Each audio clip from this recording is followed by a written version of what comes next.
दयाल जी महाराज, श्री स्वामी जी महाराज की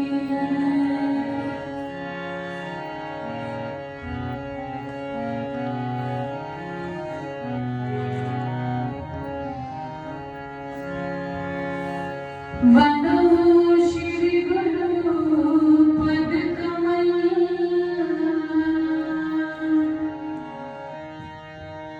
कर जोड़ो सिरनाथ, विघ्न विनाशक सद्गुरु, अंग संग रहो सहाय। धर्मस्तक पर चरण लेखनी निहार, विमल मनोरथ चरित कहूं, कहे दास लघुमति कुचल कठोर मम, महिमा वरी न जाए, ताके बदो पद कमल, बार बार हर्षाय।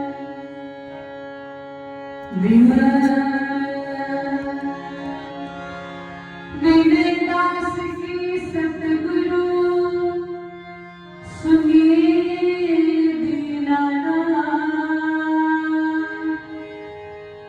अति अनोखे कार्य,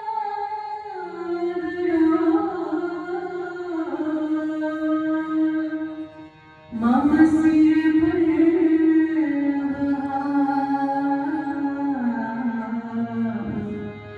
मम सिर पर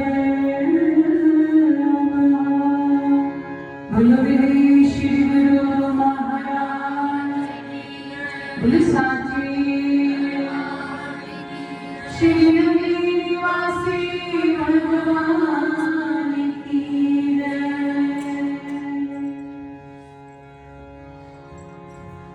मेरे हृदय सम्राट धारक श्री नगरी निवासी भगवान जी के पावन पवित्र चरणों में उपस्थित प्रभु देवियों, आज हम सब श्री गुरु महाराज जी के पावन पवित्र चरणों में उपस्थित होकर के उनकी महिमा को श्रवण करेंगे। श्री सद्गुरुदेव भगवान जी ने हम पर कितनी कृपा की कि अपने शरीर की शुद्ध भूले 13 वर्ष तक साधना रख करके सब शक्तियां अर्जित करके अपने गुरुदेव के मन को खुशियों से भर दिया, और हम सब जीवों का आज वो कल्याण कर रहे हैं। कल हमने कथा सुनी कि किस तरह से श्री सद्गुरुदेव भगवान जी ने घोर तप किया, और दादा गुरुदेव जी के पास आगरा निवासी प्रेमियों ने पत्र भेजा कि आप श्री गुरु महाराज जी को पत्र भेजिए कि वो अपने बैठने के लिए झोपड़ी आदि कुछ बनवा लें। तो दादा गुरुदेव जी ने फरमाया कि अब हम क्या कह सकते हैं, उनकी मौज ही हमारी मौज है। और बाबा स्वरूपानंद जी अपनी सब शक्तियों को अर्जित करते हुए हर शक्ति को प्राप्त कर चुके हैं। उसके बाद एक दिन दादा गुरुदेव जी ने डेली निवासी प्रेमियों को कहा कि आप आगरा जाइए और बाबा स्वरूपानंद जी को यहाँ टेढ़ी ले आइए। टेढ़ी निवासी प्रेमी गुरु आज्ञा पाकर के जब आगरा पहुंचे तो उन्होंने एक अद्भुत दृश्य देखा। क्या देखा कि श्री सद्गुरुदेव भगवान जी जहां पर पद्मासन लगाए ध्यानस्थ थे, वहां उनके आसन के चारों ओर लंबे लंबे घास उग गई और शरीर बिल्कुल निर्मल हो गया। बड़ी सावधानी के साथ एक पालकी बनाई गई, उसमें रुई बिछा करके श्री सद्गुरुदेव भगवान जी के पावन शरीर को विराजमान करके टेरी लाया गया। टेरी में जब श्री गुरु महाराज जी दादा गुरुदेव जी के पावन चरणों में पहुंचे, गुरुदेव के दर्शन करते ही दंडवत प्रणाम कर दिया। तब श्री दादा गुरुदेव जी ने अपने परम शिष्य को देख करके उनकी सेवा अपनी देख रेख में की और कुछ ही दिनों में श्री दादा गुरुदेव जी की कृपा से श्री गुरु महाराज जी का शरीर स्वस्थ हो गया। जिनके ऊपर गुरु की कृपा होती है उन्हें भला कुछ हो सकता है। गुरु की कृपा एक अद्भुत शक्ति है। जो जीव गुरु की नजर में रहते हैं, जो गुरु आज्ञा का पालन करते हैं, गुरु कदम कदम पर उनकी रक्षा करते हैं और सदा भक्ति में आगे अरुण होने के लिए अपनी कृपा करते रहते हैं। जब श्री गुरु महाराज जी का शरीर स्वस्थ हो गया तो एक दिन दादा गुरुदेव जी ने श्री गुरु महाराज जी के जिम्मे सेवा दी सत्संग प्रचार करने की।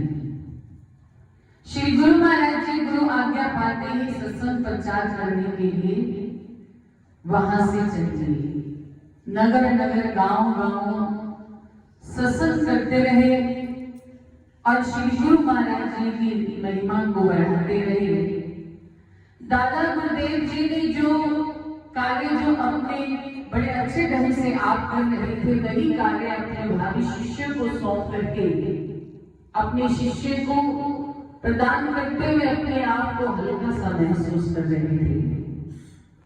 सचमुच ही जब बालक पिता के बराबर कार्य व्यवहार में हाथ बढ़ाने लग जाता है तो पिता सारा भार अपने पुत्र पर सौंप करके खुद निश्चित हो जाते हैं और हल्का महसूस करते हैं। ऐसे ही आज श्री दादा गुरुदेव जी ने अपने परम शिष्यों को सारी जिम्मेदारी सौंप करके खुद हल्के महसूस कर रहे हैं और आप साधारण रूप में रहते हैं। जिस तरह से आप साधारण वेश में रहते थे, ऐसे ही श्री गुरु महाराज जी भी साधारण वेश में रहते थे। न वस्त्रों का उन्हें कुछ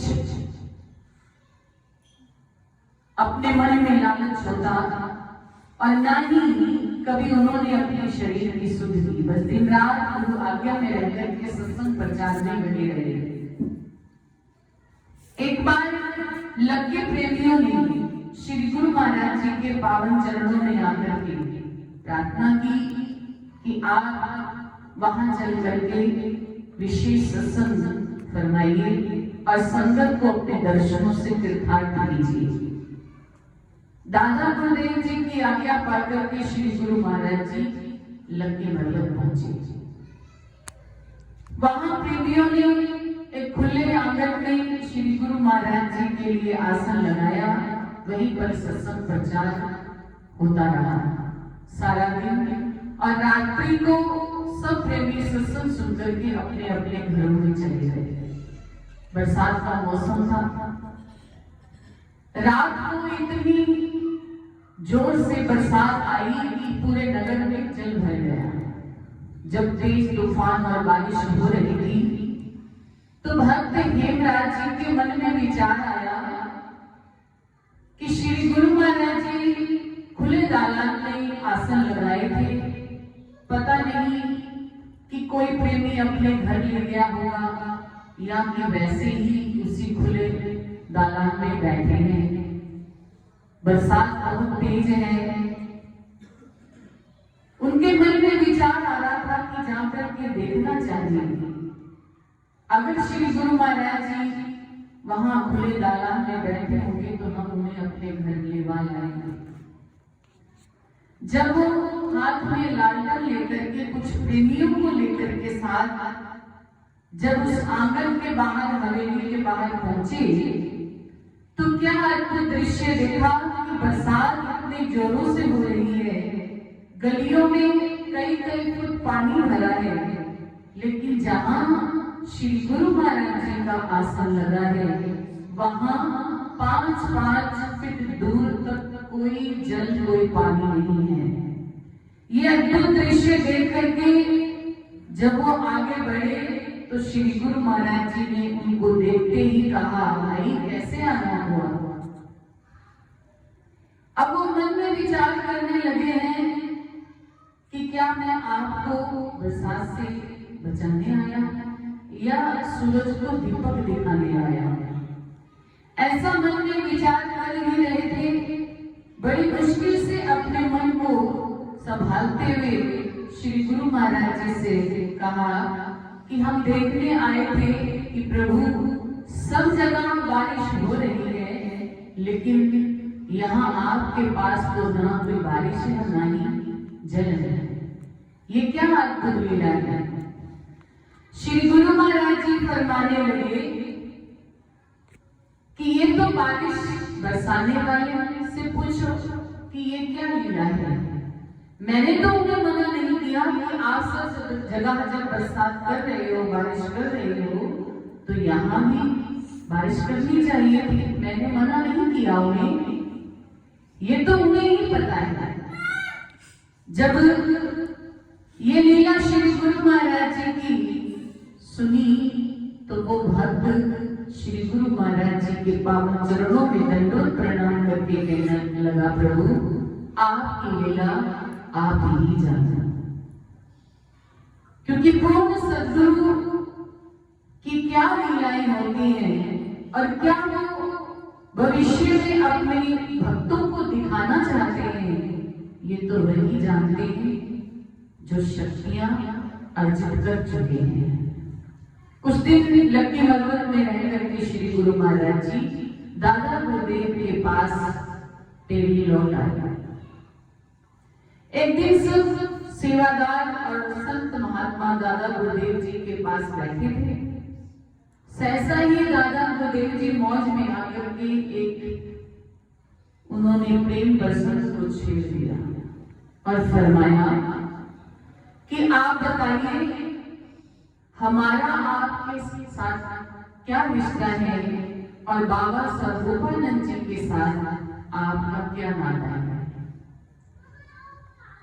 तो प्रेमी फरमाने लगे कि बाबा सर्वोपानंद जी हमारे गुरु महाराज जी हैं और आप हमारे दादा गुरुदेव हैं।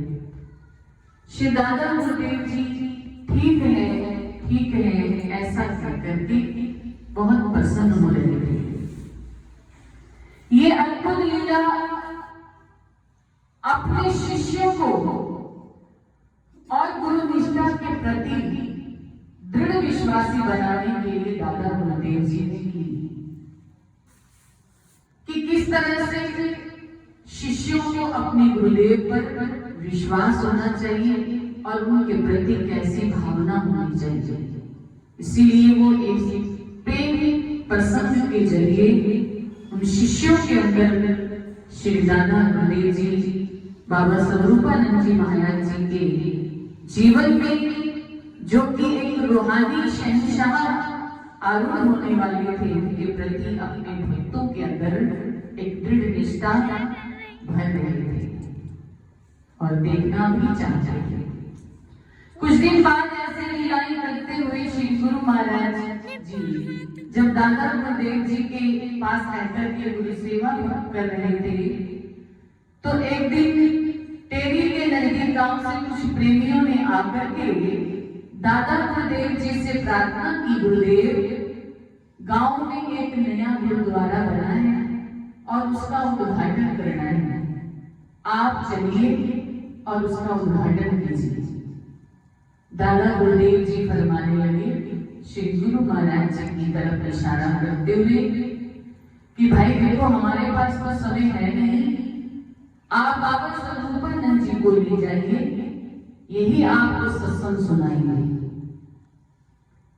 एक प्रेमी जो रामचंद्र जी के नाम से थे, उनको आज्ञा हुई कि आप श्री गुरु महाराज जी के साथ जाइए। वो प्रेमी अपने आप को बड़ा पढ़ा लिखा समझते थे। उनके मन में विचार आया कि श्री गुरु महाराज जी तो कभी पाठशाला या स्कूल में गए नहीं, तो ये सत्संग शायद ना कर पाए और कुछ ना पढ़ पाए। समय पूरा करने के लिए हम ही कुछ सुना देंगे। लेकिन वो दादा गुरुदेव के जो वचन थे वो समझ नहीं पाए, चल पड़े अपने मन में अहम लेकर के। जब वे वहां गुरुद्वारा में पहुंचे तो श्री गुरु महाराज जी को बड़े प्रेम के साथ आसन पर विराजमान किया गया और श्री गुरु महाराज जी ने गुरु ग्रंथ साहिब को पढ़ते हुए कुछ ऐसी पंक्तियां सबके सामने रखी जिसे सुन करके सब हैरान हो गए और ऐसा सत्संग किया कि सबके हृदय कपाट खुल गए। ये सुनकर के भक्त जी जो बड़े आनंद से कह रहे थे कि गुरु महाराज जी तो कभी पढ़े लिखने के लिए स्कूल पाठशाला में गए नहीं, तो समय पूर्ति के लिए हम ही कुछ बोल देंगे, उनके तो पैरों के नीचे से जैसे धरती ही खिसक गई। उनका शरीर शिथिल हो गया और सोचने लगे कि सचमुच ही श्री दादा गुरुदेव जी के जो वचन थे वो अनाथ थे और कृपा से भरे हुए थे। जब भी गुरु अपने शिष्य पर कृपा करते हैं तो वो ऐसा करवा देते हैं कि देखने वाले देख करके हैरान रह जाते हैं। कई बार जब शुरू में सत्संग में जाना होता तो मन में झिझक होती थी कि क्या बोलेंगे, क्या कैसे कहेंगे। तुम्हारा जी कहते थे तुमने थोड़ी बोलना है, तुमने तो सिर्फ आज्ञा मान करके वहां बैठना है, बोलने वाली शक्ति तो अपने आप ही बोल होती थी।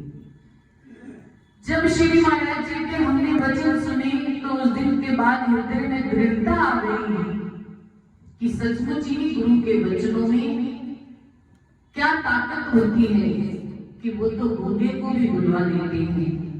तो उनकी कृपा का पारावार कोई पा नहीं सकता।